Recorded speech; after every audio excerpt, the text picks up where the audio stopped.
Good afternoon. This is the first meeting of the Health and Wellbeing Board of the municipal year. So we'll start off with the first item, election of chair. Do I have any nominations? Yes? I would like to nominate David Hare. Do I have a seconder? I'm happy to second David.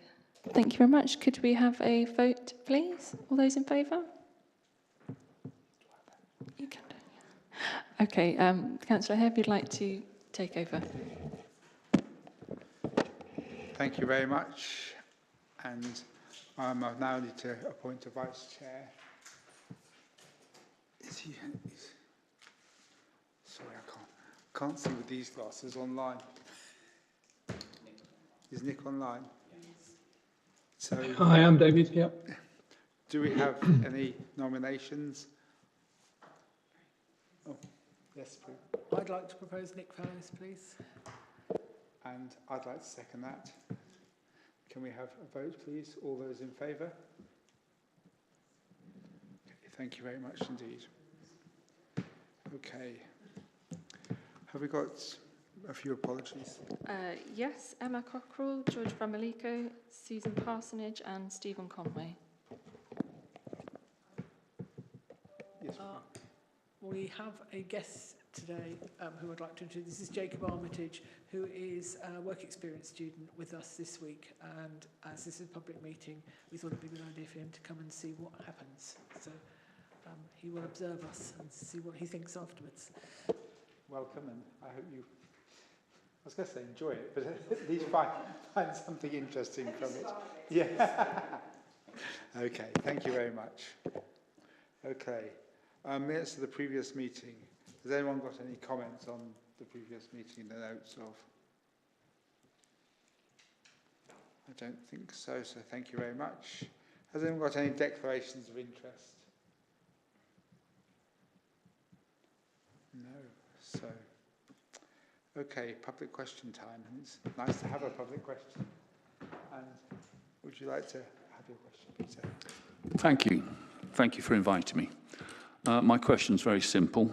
Why are medical facilities available at Arborfield Village Hall being left unused and undeveloped despite being paid for by the NHS? Thank you very much. I'm Ben Riley. I'm the Chief Medical Officer at Bob ICB. Thank you for your question. So the primary care commissioning team at the Buckinghamshire, Oxfordshire and Berkshire West Integrated Care Board has recently been made aware that the medical facilities at Arborfield Village Hall are not currently being used by Swallowfield Medical Practice to provide the services. We're in discussions with the practice regarding this and we'll provide an update once we have further information. The ICB is aware that there are housing developments in the local area and is mindful of the need to ensure access to local health services is maintained and improved for the local population, in line with the strategy to provide more healthcare in the neighbourhoods as set out in the recently published NHS 10-year plan. And we would welcome the opportunity to meet soon with Mr Stevens in his role as Chair of the Village Hall Trustees to discuss the practice's plans for the Village Hall facilities and to explore ideas for how use of the hall might be developed in future to support the health and well-being of the local community. So I appreciate that that answer doesn't give you a specific reason, but we are investigating it at the moment and would be happy to meet to discuss that with you once we have gathered the information. Thank you, Ben. Have you got a supplementary? Thank you very much.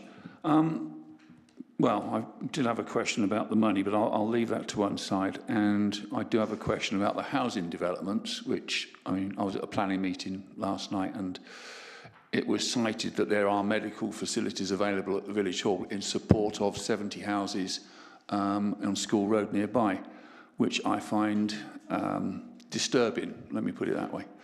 So yes, we do need to meet urgently and we need to resolve this, and I look forward to arranging that with you. Thank you. No problem. We'll pick that up and get in touch as soon as possible. Yeah. Thank you very much. Thank you. Okay, so do you want to leave? Or? I don't need necessarily to stay, but thank you very much. Okay, well, thank you very much for coming. And okay. Well, I do hope this gets worked out as well, because you know, it's important for the people of Wokingham. that it gets worked out. So thank you. Thank you. Cheers. Right. We haven't got any town and parish council questions, and I don't think we've got any councillor questions. So we've got the Better Care Fund plan. We've got 9 and 10 of Better Care funds, but I believe Matt's going to do that together. I am. I'm going to go completely off the rails and do 2 papers at once. Better Care Fund. We all know quite a lot about the Better Care Fund, and the first paper is our annual report on performance from the year before, 24-25, and the second paper is the plan for this year. And for these plans and reports, this is the end of its sort of governance journey. So I suppose just to remind people, the Wokingham Integrated Partnership manages the Better Care Fund, monitors the delivery of the Better Care Fund, and puts the plan together. The Wokingham Integrated Partnership is a subgroup of this board and includes lots of related partners from the local authority, VCS partners, Health Watch are there, and NHS, all the bits of the NHS that are involved in that as well. The performance report and the plan are then agreed by the ICB and the council, and then that goes off to NHS England, who then sign that performance report off and the plan off for the delivery of the Better Care Fund locally. So this really is the end of all that work and just the formal approval from the Wellbeing Board for both those papers. What I would like to say, though, before we perhaps move to questions and the recommendations, is just a big thank you to everyone involved in the delivery of the Better Care Fund. It is a Herculean effort to deliver and maintain such good performance, particularly as we're one of the smallest Better Care Funds per head of the population in the entire country. So some of the performance and some of the achievements, the national awards we've won, the relative really good hospital discharge performance that we have, I could go on, is a real testament to that partnership working and the hard work of the Wokingham Integrated Partnership. So I think I'll stop there and then questions and recommendations if there are any.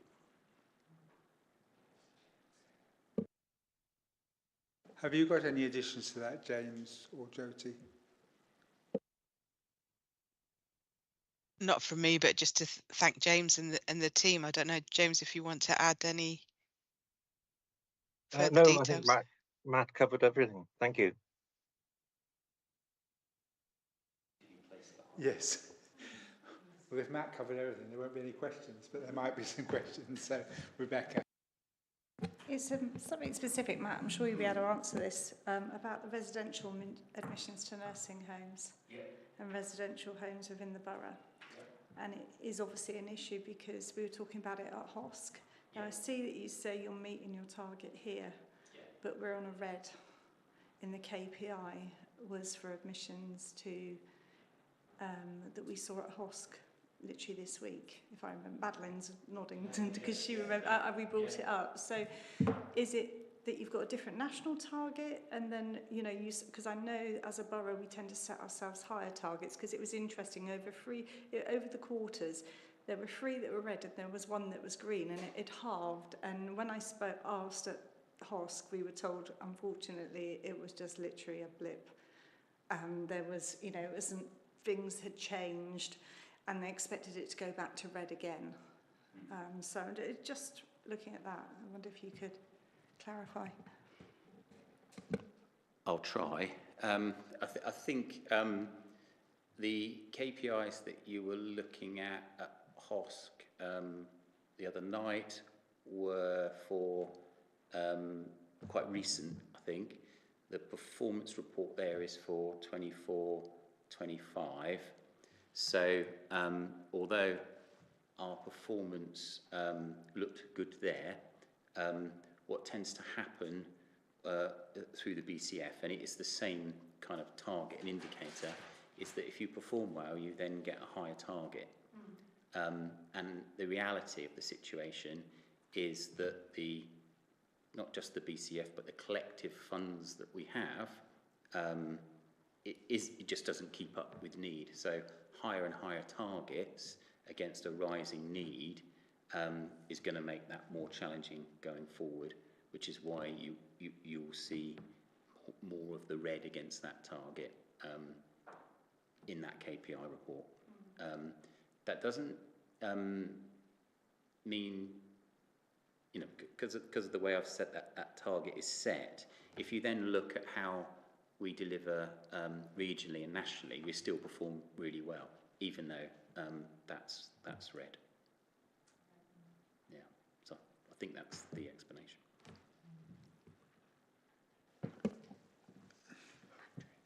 Andrew, you've got a question?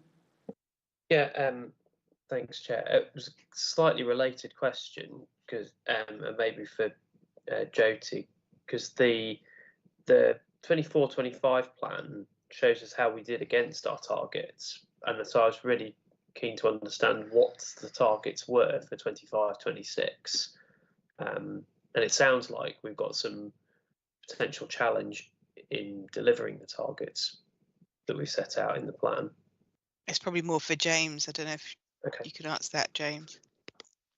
Yes. So if we're speaking specifically about residential homes, I mean our targets nationally were the same are the same for the coming year as they were for the previous year. Now we need to be realistic about what we can actually deliver against that. And Matt's absolutely right in his answer that this was for the previous year. We looked like we were going to go red at the end of the previous quarter, and there were some discharges which missed the end of the quarter and therefore saved us almost. But this year, this quarter, those will have trickled over, and I think you'll have seen those figures reflected in that report you referred to from the HOSC.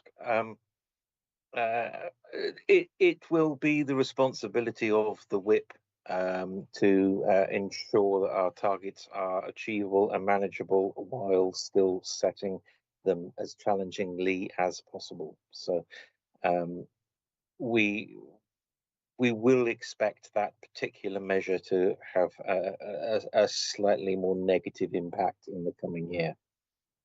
Is that a similar case across like avoidable emissions, falls and residential emissions? Not in the same way. There does seem to be much more of a pressure on that particular discharge to care homes area of work. The others, we're able to control through our operational activity much more effectively. That's something that we simply are trying to understand and find approaches to deal with. Matt had a comment. Yeah, I think that increasing rate of emissions to older people's residential and nursing homes, it simply reflects the increase in volume and frailty of our population, which, if you look at demographics, that that will increase year on year, and actually quite alarmingly if you look 15-20 years from now. And then I suppose generally to answer Andrew's question, I think given the inability of resources to keep up with growing need, demand and complexity in the population, I think it's going to be, year on year, it's going to be harder and harder to maintain performance. however, with rates, sometimes the effort that goes in is masked a bit. So I know certainly last financial year we did about 34% more hospital discharges than we did the year before. And even though all that increased activity is happening, some of the rate performance is hard to maintain because of the rising tide of need in the population.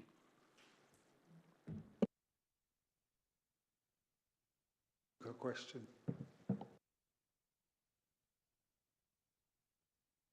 So, thanks, David. Sorry, I may not have the best internet connection here. The integrated partnership's been referenced a fair bit in this, and I was just wondering where we are with the integrated partnership, because the last and next meeting have both been cancelled. I'm not quite sure why the forthcoming one has. And I'm just conscious as well that often meetings in August get cancelled because there are too many people away on holiday to make it quorate or worth holding. So given the role of the integrated partnership in deciding what to do with 77k and so on for integrated neighbourhood teams, and they're developing quite quickly, I guess, I just wondered where we were with regard to the ongoing direction of the integrated partnership and forthcoming meetings. Shall I have a go answering that? You will recall, Nick, the workshop that we had where we reviewed our priorities and direction. James has written that up, and we're going to have a meeting of key members of the WIP exec to regroup, reset, and develop further against the new priorities that we've identified. Have we got a date for that, James? I'm not sure if we've got a date for that meeting. No, we're struggling with calendar availability as usual at this time of year. We're working on it actively though. Sorry, what's the WIP exec? The leadership board. Oh, right, okay. The group that you were on. Yeah, okay. So the meeting that's been cancelled next week, you're looking to rearrange, basically. With a slightly tighter membership. But Nick, don't worry. It's just I suppose the short answer is it's just a little pause, and then we'll get going again. Don't worry. Okay. And you'll be involved in that. It's not. And it looks like there's a bit of an issue with diaries and arranging it. So we'll get onto that pretty quickly. But we're not dismantling anything. It's just that we had the workshop to reset a bit. We just need to kind of regroup and then, get on with it again. Okay, all right. Thank you. Thank you. Are there any other questions? True. I don't know whether anybody will be able to answer this or not now, but it would be nice to have the information. Discharge to normal place of residence, we almost met the target, which is pretty challenging and it's quite difficult. I wondered whether of the sort of 8.5% that didn't manage to discharge to their normal place of residence, what the makeup was of what their normal place of residence was, whether they were people that couldn't be discharged to their own residential property, or whether it was people that couldn't go back into the care home that they came out of.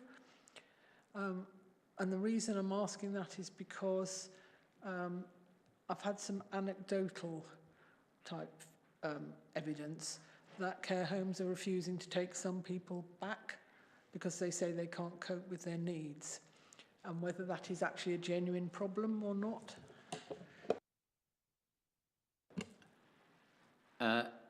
As for the technicality of the first bit of the question, I don't think I could answer that without getting under the detail.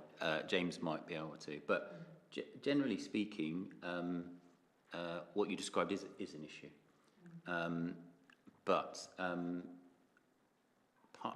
part of that is the pressure on the system and the fact that the adult social care workforce is and providers are nationally underfunded and under supported.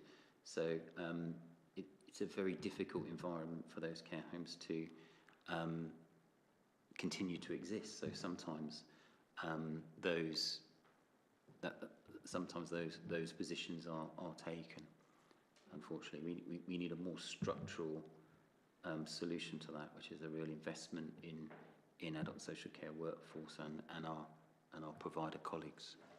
Sorry, if I may, Chair, that's really why I asked the question, because I think there's we are not going to be able to solve this one without the social care issue being tackled nationally, because we've got a problem with the workforce and not enough people. I've forgotten how many vacancies there are, but so many. The costs are unsustainable for the council, and for people. But so they will be struggling. This problem is likely to get worse rather than better. And I just don't know how we can flag that up more vigorously. I'm sure we are flagging it up all the time, because everybody's always talking about it somehow doesn't translate into any action. And we need to be able to do something about it. But what, I don't know. But it's just another sign that it's no good tackling the NHS if you don't tackle the social care. I'm afraid the government doesn't always seem to realise that. Okay, I think that's everyone's questions. We've got 2 recommendations to take on board. The submission for 24-25 end of year report be retrospectively approved, and the Better Care Plan be formally approved. So I propose that we accept those. Have I got a seconder? Approve. All those in favour? Okay, thank you very much. And thank you for presenting that. Matt and James and Jyoti. A joint effort. So now we've got the Community Safety Partnership Draft Strategy, and I believe Narinda is here for that. Thank you. I am. Thank you, Chair.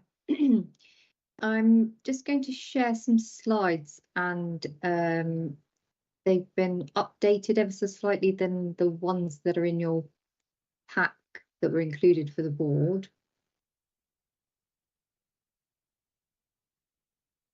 Hopefully those are sharing.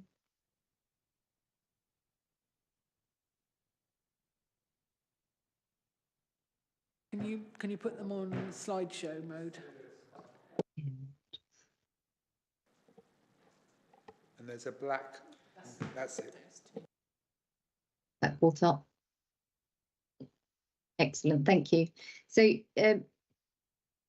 just to provide some context to this, the current Community Safety Partnership Strategy is due for renewal. So we must, under the Crime and Disorder Act 98, we have a duty as a community safety partnership to conduct a series of evidence and data trawling. So that is done via a strategic needs assessment exercise, and I'll just take the board through some of the data that we've used in relation to that. But for this particular strategy, which is currently in draft, we have combined and seen that the community safety strategy is closely aligned to what is the new serious violence duty, which is also incumbent upon us to consider all the data and information in relation to serious violence and come together. We have a duty to come together as strategic stakeholders and present and consider the actions that we're all taking as strategic partners. So that's health, probation, local authority, police, fire, public health colleagues are named specifically, as are children's social care, and PYJS, which is the prevention and youth justice service for Wokingham. So what we've done, which is different from previous strategies, is this strategy includes our serious violence duty as a strategy weaved into the draft community safety strategy for this for the next 3 years. So as I was saying, we've undertaken a comprehensive data and needs assessment of the borough. And in relation to that, we have considered lots of different data sources. So that's what we're coining as the Community Safety Partnership Strategic Needs Assessment. That includes data from sources such as trading standards, environmental health, our public health colleague data, our social care data from both adults and children's social care, and also clearly some police crime incident data that we have in relation to local incidents and information, as well as some of our commissioned services data that gives us some insight in relation to service demand that is currently in place.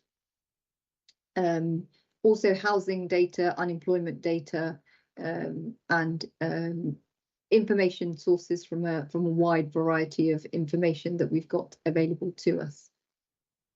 We've also undertaken a comprehensive serious violence needs assessment, which drills down on some of those categories in relation to serious violence. So this is specifically data that we've considered in relation to serious violence. This will be robbery, knife-enabled violence, and other serious violent offences. We've undertaken information in relation to considering open source. This is crime data, Office for National Statistics, overlaying what we know about population information, considered population demographics, and some future predictors of that as well in relation to the direction of travel. And also our Violence Against Women and Girls report, which was a detailed information working with the victims of violence against women and girls, those with lived experience in relation to what they would like to see services look like and what they consider as the gaps in services. So they told us things such as improvements around the criminal justice process, improvements around the criminal justice system as well. So we've looked at supporting strategies and policies in relation to coming up with our draft priorities for this year, and this slide outlines some of the policies and the strategies that we've considered when we've trawled through the current strategies and policies that are currently live, and also have undertaken wider consultation with different stakeholders in relation to coming up with a co-produced and co-designed community safety strategy in relation to this and also our stakeholders. We have undertaken some consultation. So to reach this stage, we've already undertaken some consultation in the form of a stakeholder workshop, which was undertaken in March, and some of you, thank you for those of you that were present and inputted into that. We've undertaken some strategies, both surveys, both the ASB survey, antisocial behaviour, and a domestic abuse survey. And we've also taken the data from the information and the data from the consultation we do on an annual basis through our community safety survey, both last year and the year before that. And in relation to some of the work undertaken in the Wokingham Young Futures focused analysis work, gleaning information from young people about what they would like to see in relation to a community safety strategy. So where that has led us in relation to a direction of travel is given us three key areas in which we can sort of group themes in relation to all of that information that we've talked through. Those three key themes are communities, people, and prevention. And within that, we've got 6 clear priorities that are emerging within those 3 themes. So we've got addressing crime and antisocial behaviour with a focus on hotspots, safeguarding young and vulnerable people from exploitation, reducing harm from domestic abuse and violence against women and girls, tackling serious violence and weapon crime, preventing crime reoffending that's associated with alcohol and drug use, and then raising awareness of the impact of the digital world. So that's where, in terms of draft priorities, we've landed on so far. We understand there will be perhaps some additional information now that we've been round to key stakeholders and internal Wokingham Borough DLTs, and also out to wider stakeholders as we do this sort of roadshow, if you like, of further consultation about the DARF priorities. Further information will be layered within the current information that we've got. Data is always welcome, and the more we have of it, the more insight we can glean. And we will be undertaking some online public and partner consultations throughout the summer.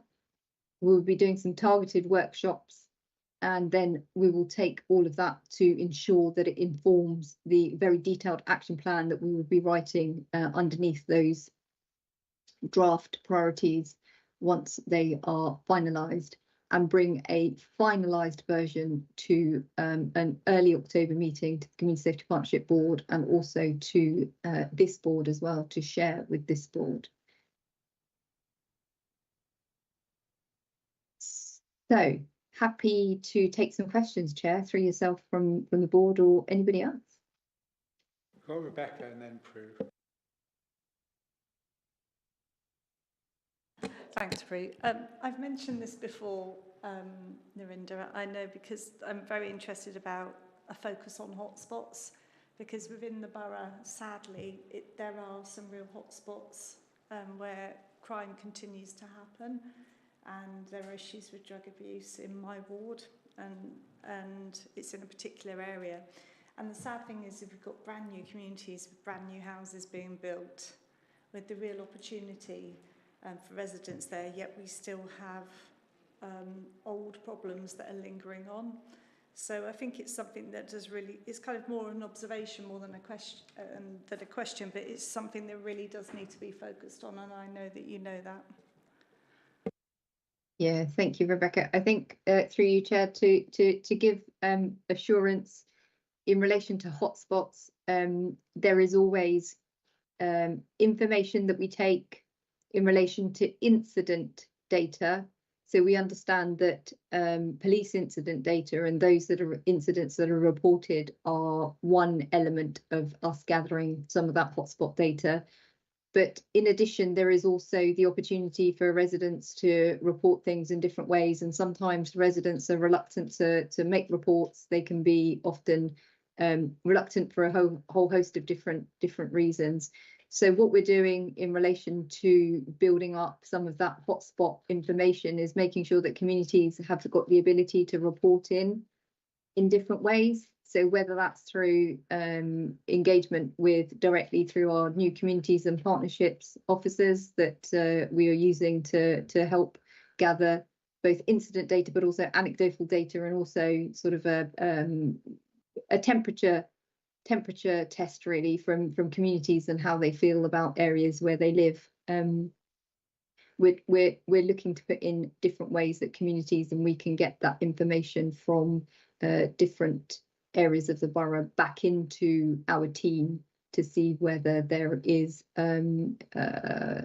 hotspots that perhaps we've missed that aren't captured in incident data, because we realise that's just one area of one source of information that doesn't tell the whole picture, Rebecca. So I would encourage yourself and members of the community that perhaps are reaching out to yourselves about reaching out to those different ways of speaking to the team, as well as incident reporting. So but we can and I know we've had a conversation about that, but I'd continue to encourage that, because that is the only way we can get information in, is if communities and people continue to talk to us. And Narinda, maybe we'll take this off in another meeting, but I think it would be really useful, because you hit the nail on the head. People don't necessarily want to go to the police because they are their neighbours and they have to live there, and they're concerned about retribution and problems. And there are some very good local steering groups, as you know, especially in my ward, where if you were to come and talk to people, I think that would be useful. So maybe it's something we could talk about outside this meeting. Yeah, absolutely. Really happy to take that offline. Thank you. I think it's also responsibility of all councillors to report hotspots within their area, and I know we don't always do that, and it's something that we need to be more more concerned about, because, you know, it's bad for the people who live around because they have the negatives, but as Rebecca said, often they don't want to report it because if they have negatives already, it's just going to get worse if people find out they're reporting it. So I think that's important too. Okay, Prue. Thank you. I wanted to move on to a different point. The last priority was raising awareness of the impact of the digital world, and I was wondering what that covers, because there are so many aspects to that, including things like fraud, which is a major problem, but there's other stuff, cyberbullying and use of technology and domestic abuse and all those kind of things. I was wondering if it covers all of that and what else. Spot on, Prue, really, in terms of your observation there. I think it is, and we struggled with the wording, and we we did try a couple of different variations of trying to capture what is essentially a really large and emerging and all-encompassing area of massive challenge for us as a partnership. And I know that it will also be for our partnership colleagues across the Safeguarding Adults Partnership, but also board, but also colleagues on the West of Berkshire Children's Partnership as well, Safeguarding Partnership. It is a really wide and broad area of work. It is an area that we need to understand a little bit more about in relation to exactly what the makeup and the profile of the issues and problems look like for us in Wokingham and Wokingham residents.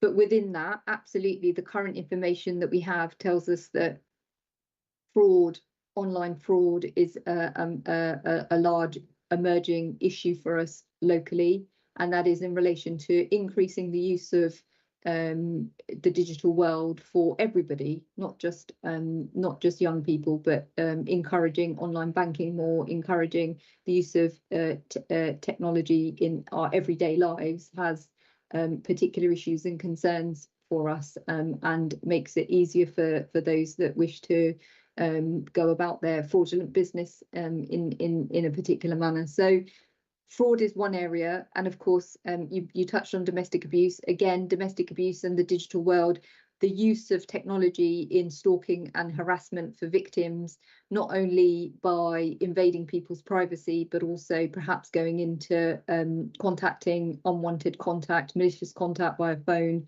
via online platforms, social media platforms, and so on and so forth. Monitoring of coercive control, so monitoring of people's movements via their mobile phone, victims' movements.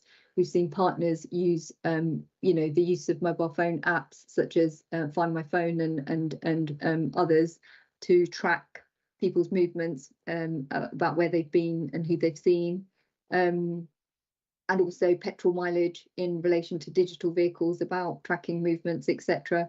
Ring doorbells. So the whole area is a very huge emerging area for us to, and then of course there is young people and the use of the digital world, not only for online radicalisation and influencing, as we've seen in some of the national cases and international cases as well, but also locally of concern for us in terms of platforms, the use of gaming and radicalisation. And then the use of digital technology and platforms to, in serious case reviews, about how they've been used to lure people and influence them to do, take actions and do things that that they've undertaken, which has resulted in serious fatalities.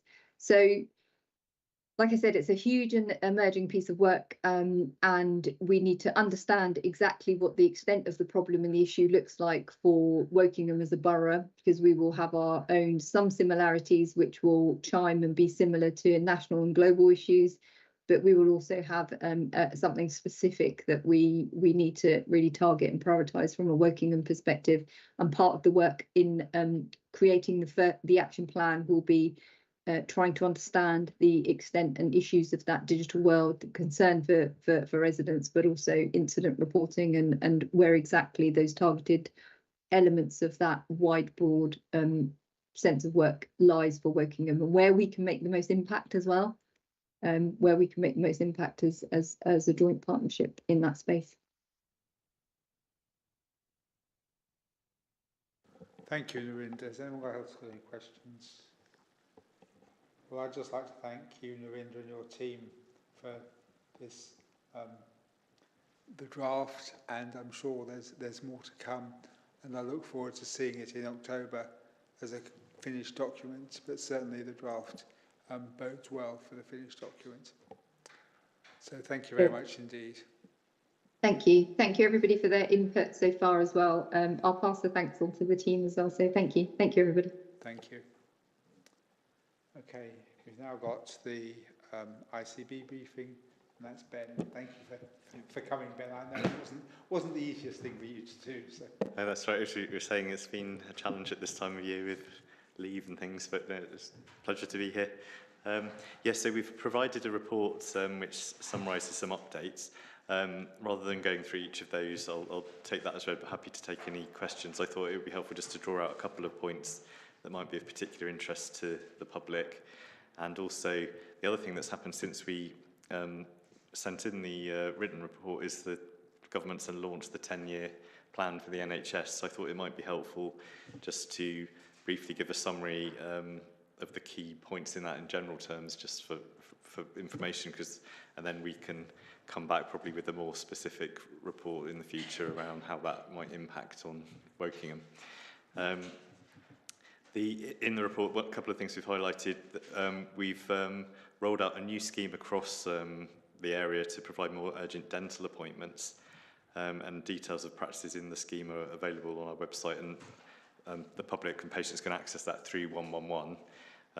I checked, and there are 2 practices in Wokingham, dental practices participating in the scheme, so that should be good news for people who need to get to see an NHS dentist urgently. The other bit around urgent care is that we've recently re-evaluated the urgent care centre that was located at the Broad Street Mall in Reading, and that's now relocated to the Royal Berkshire Hospital from the 1st of July. That brings it in line with sort of national guidance, because the evaluation suggested that it's sort of underutilised in that location, and so the thinking is by bringing it closer to the A&E department, it actually can treat more patients.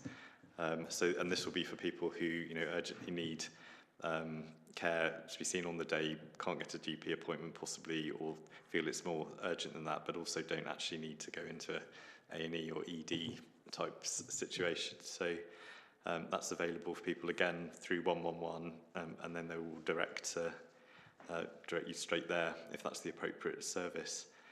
And we'll keep sort of evaluating that to ensure that that is making the best use of that resource, really. Moving on to the sort of bigger picture 10-year plan. So the government's announced this very comprehensive 10-year plan. I'll do my best to try and summarise it in a couple of minutes, although it is 168 pages long and very wordy. There's 6 main themes of the plan, which I thought might be helpful just to quickly run through, and then say a few words about the changes proposed in each of those themes. So the first one is a very strong theme around developing a digitally enabled NHS. And that's partly about harnessing the power of digital technology, but it's also about user empowerment and accessibility as well. So there's a plan to implement a single patient record. At the moment we have multiple systems, GP uses one system, the hospital uses another, and so on. This has been tried before, of course. I think this was 20 years ago, though, so technology has moved on a lot, and interoperability, I think, is a lot better than it was. There's a lot about, we were just talking about apps a moment ago with the security issues, but there is a lot of focus on the use of the NHS app and the development of that as a central point for appointments, prescriptions, results, and referrals. Use of AI features a lot. We are indeed making use of that already, and it is actually showing a lot of promise. It's quite incredible, actually. So I think that could really have a big impact. And then there's sort of other sort of ways of developing digital platforms to help social prescribing and other sort of elements in the plan. The second big theme is the shift from sickness to prevention. I think we've seen that illustrated a bit already in the Better Care Fund report. There's a lot of focus in that on prevention. There's going to be a new tobacco and vapes bill to prevent future generations from smoking. There's the restrictions on junk food marketing proposed, and other things for reducing alcohol misuse as well. There's an emphasis on boosting vaccination uptake again, particularly for children. Interesting proposal around the sequencing the genomes of all UK-born babies by 2030 to provide that sort of prediction on an individual basis of sort of likelihood of disease and being able to sort of, I guess, tailor prevention in the future. It'll be very interesting to see how that is translated into practical measures to how we will actually then use that information. And then there's an investment of £650 million into community sport and physical activity. So from an ICB point of view, we definitely welcome that focus on prevention. And we were talking earlier about the challenge around making the NHS and health service more generally sustainable, and this is obviously a really important part of that. Interesting third theme about devolution, local empowerment. Part of this is linked to the reduction of NHS England, or the scrapping of it really to move it into DHSC, and reducing the overall headcount. The reduction in ICB running costs is part of that as well. But then it also very much strengthens the role of ICBs as primary strategic commissioners, there's this reconfiguration of ICB boundaries to align with new strategic authorities, and in our area that's likely to take the form of a Thames Valley ICB. The next theme is around the impacts on sort of neighbourhoods and strengthening collaboration between health services and local government will be part of that. Interestingly, a proposal to include the new mayors on the ICB boards, there'll be neighbourhood health plans involving local authorities, ICBs and community partners, and I understand the health and wellbeing boards will sort of own those health plans. And they will all come together at a system level into a population sort of health plan. The transformation of primary and community care also features, and this is about that shift from practice-based approaches to this more integrated neighbourhood team care model that we've discussed here before. And there's a proposal to develop neighbourhood health centres and community health hubs as well, which are sites where more services would come together to co-locate in order to sort of facilitate that integration, particularly for people with more complex needs. And this is also part of avoiding the need to go into hospitals or acute hospitals as well. And then the last of the themes, just to highlight, is about patient empowerment and choice. There's going to be a new choice charter. This interesting concept of patient power payments, which is basically where funding for hospitals will be partly linked to patient feedback, and patients will be asked if they want to release the full amount of funding to the hospital for the procedure, which would be interesting to see how that... And then this expansion of personal health budgets is in there as well. So it's pretty comprehensive, a lot of focus on digital, a lot of focus on prevention, and a lot of focus on neighbourhood health and what's known as the left shift out of hospital into neighbourhoods. We will obviously pick that up, work it up into sort of local plans, and look forward to further discussions about changing all of that into reality. Prue's got a question. Not exactly questions, more comments on it. I'm a bit worried about the idea that if people don't like a particular hospital or get less funding, usually they're because they need more funding, that they're not doing very well. So that's a bit of a worry. The overall concepts, I don't think anybody can argue with, that they're the right things. I am worried about how they will translate into actual implemented schemes. And one of my concerns is, although NHS England was generally the controlling bit that made life difficult for everybody by insisting on things that were done in a particular way, the NHS as a body has been left with the legacy of thinking like that. And I think it's incumbent on us as a local authority and the other partners around the area to try and work with you and to encourage you to work with us so that these neighbourhood things are not the NHS coming along and saying this is how we're going to do neighbourhood things, and so you'll just have to do it our way, because that will just be the kiss of death. And we're both going to be reliant on each other for funding, for joint work, for sorting this out, for the social care side of it, for the prevention and everything else. So unless we actually do it, form it together, so co-produce it, it's not going to work. And I don't think I probably have to tell you that, because I'm sure you understand that, but I don't know whether we're able to get that message across strongly enough. We might encourage Susan to do it when she goes to the ICB, or David, you sit on the board, just to make, because I can just see it will just all fall apart if it's an imposed thing. It needs to be much more of a thing where we can help each other, and provide something that's actually place-based rather than one service coming in and imposing itself. And that's my worry with it. There's a lot of good ideas in there, but there's so much scope for it all to go wrong. It's quite scary, really. It must be even more scary for you. Yes, so in fact there was a meeting, ICB board meeting this week, earlier on Tuesday, and Susan was there and did in fact make that point very strongly. And in fact it was, I think, universal agreement, including the ICB, that this absolutely has to be sort of locally led, in the sense that it's the neighbourhoods where people live that generates that healthy life, isn't it? And the neighbourhoods will be the providers of the care. I think the role of the ICB and the wider system, that is going to be more about providing the support and enablers to help those that local sort of delivery to happen. There is something about aligning health outcomes, so everybody's sort of pulling in the same direction and focusing on the things, and that really ought to be informed by the population health data. So, and we're starting to sort of see from, you know, that's starting to bear fruit a bit in terms of identifying some of the needs and how they vary from place to place. But actually, you know, the outcomes, I think, will be fairly similar, but it's how we achieve them could be quite different in different parts of the geography. Two sentences to me. I think our work that we're doing as a Marmot Borough will very much help with that. Yeah.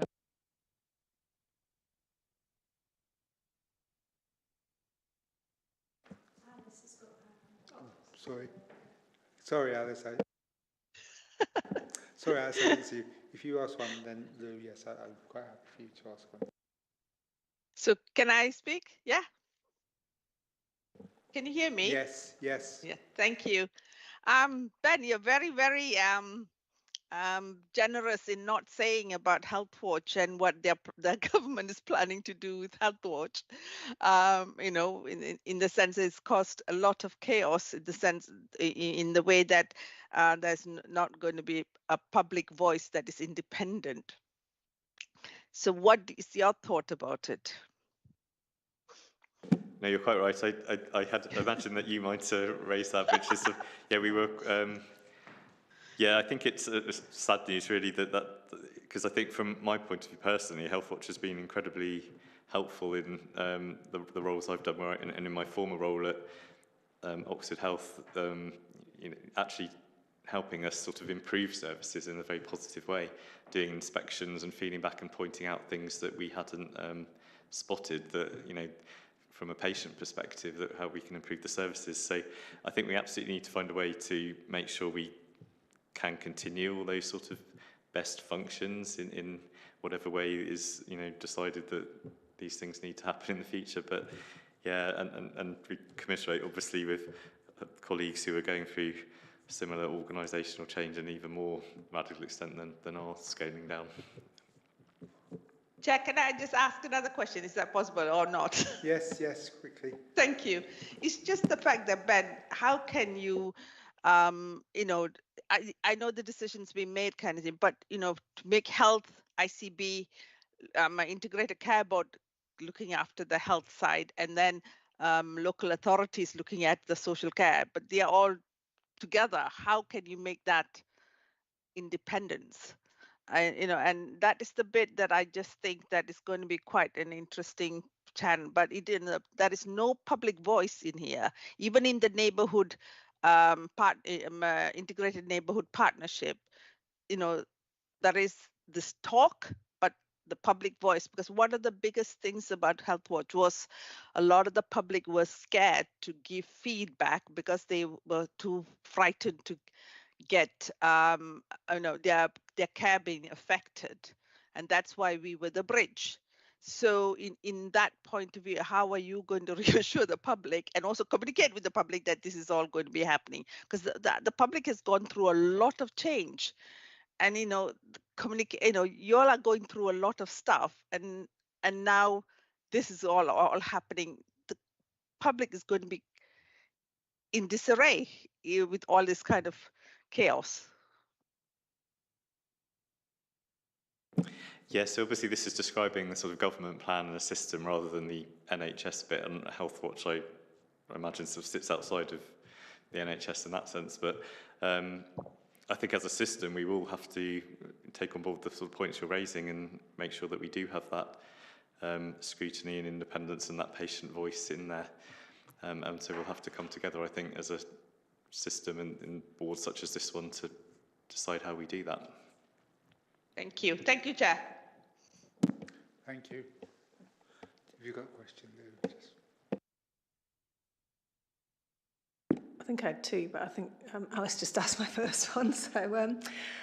So this is a bit specific, and it's around the weight loss drugs and whether there's any local control that you can have over the way that they're prescribed, because obviously nationally the vast majority of people who are taking them are paying privately, and it's been clear for a long time, and I think it was raised nationally recently, that opens up all kinds of issues around inequalities. So that, particularly, obesity has got a socio-economic component to it.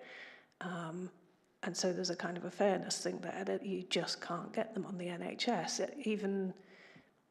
Even within the narrowly defined criteria, they're being further narrowed and patients being told there's a 2-year waiting list. So is there anything that we can do locally in terms of having a local strategy around that?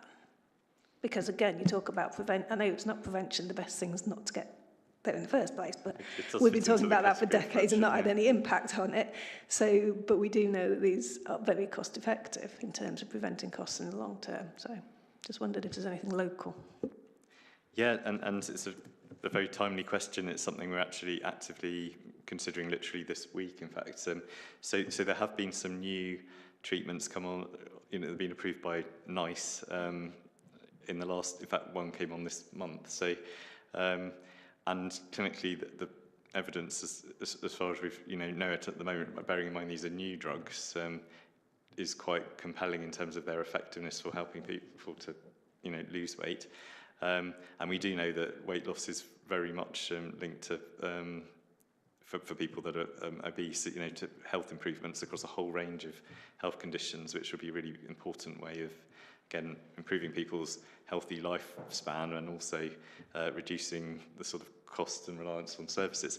So absolutely strategically, we definitely need to be developing these pathways and to help people sort of live their lives at a healthy weight.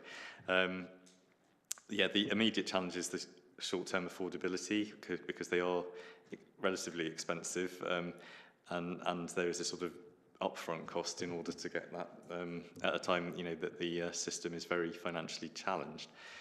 So what we're currently doing is sort of taking forward a piece of work to redesign the pathway. I think there is sort of acceptance that the current pathway isn't working for people. You've raised very valid points about the fairness and people who it's very limited at the moment, the number of patients that we can provide access to those treatments at the moment, and so people are bypassing that when they can afford to do so, and that isn't sort of equitable. So we're absolutely taking forward a piece of work now, at pace, recognising that it's quite a complex pathway to develop, and we will have a challenge as to work through how we can afford it in the short term in order to get that longer term gain. But I'd be happy to bring back further updates on that over the next few months as this progresses. but it's really important and will be really key to the prevention agenda. Okay, I think that's everyone. Thank you very much, Ben. Thank you for turning up, as I said. It wasn't that easy to arrange, but it's certainly been interesting how the ICB is going forward, and we can go on. So we move on to the forward programme. We seem to have quite a lot next month, so I hope... There's one more to add, actually. So just to add one more item, which is not on the published version, is the Eat Well, Be Active Needs Assessment and Physical Activity Strategy for September. So I don't think we need any more for September. And certainly, I mean, in November, there's the alcohol, drugs, tobacco, vaping strategy, which I think is important too. So, and I think that might well take quite a bit of time. Do you want to say something, Matt? Well, I think it's a bit more of an offer to help manage the agenda, because looking at November, it looks a bit thinner. Yeah. Social Care Future is, we're going to full council with an update in July, so maybe we could slip that back to November, yeah. or even January. I don't mind, whatever works. Yes, I think that would be quite sensible. It might be worth asking them either November or January, when there's, at the moment anyway, less on the agenda. Has anyone got anything else that they feel is necessary for the agenda? Jyoti is around. Jyoti?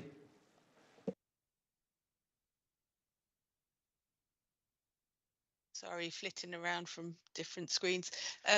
As we discussed and agreed at a previous board meeting, we have arranged a further workshop session for us to discuss Marmot and the board's approach to addressing inequalities.